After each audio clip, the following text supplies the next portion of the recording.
Hi everybody, it's Honest John again. Recently, the Koch brothers hired some scientists to study climate change.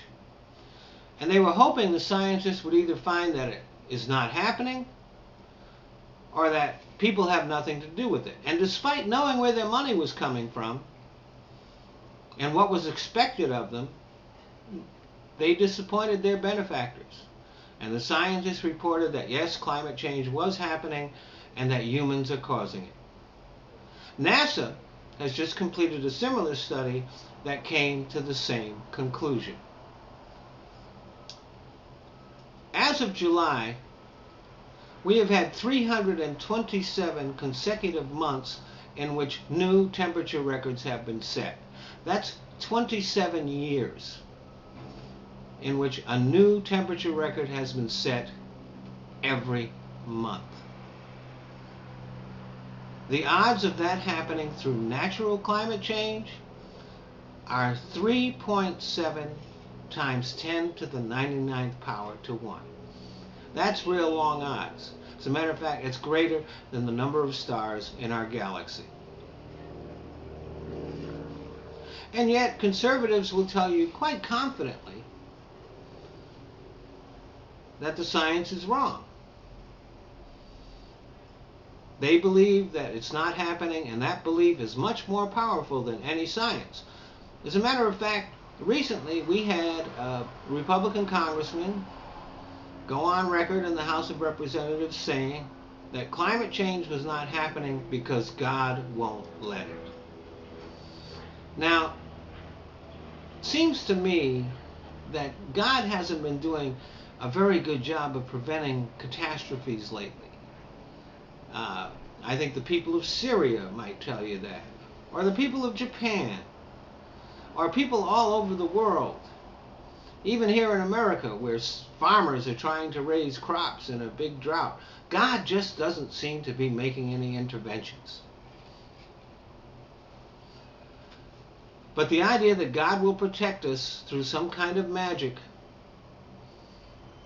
well, that's a kind of common magical thinking that characterizes conservative thought. It's the same kind of thinking that Todd Akin was using when he said that a raped woman cannot get pregnant.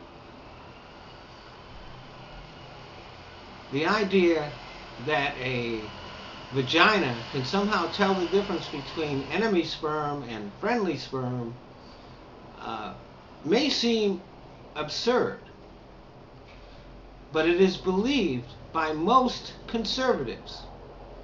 And that's why there is no rape exception to Republican anti-abortion laws.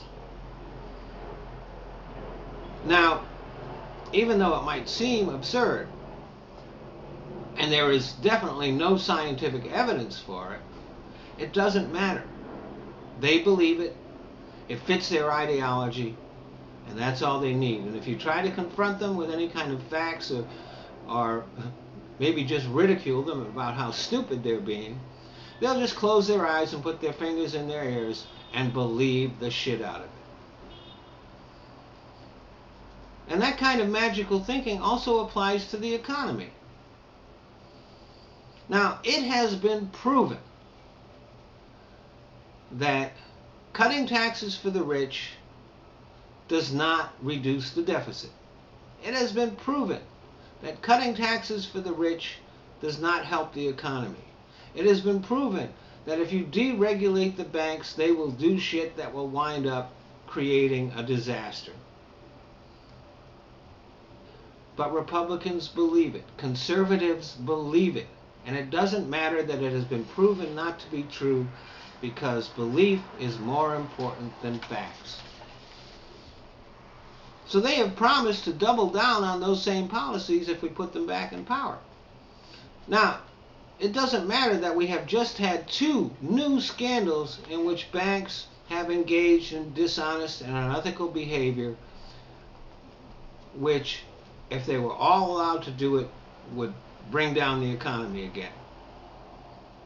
Conservatives believe that returning to those policies will be good for us.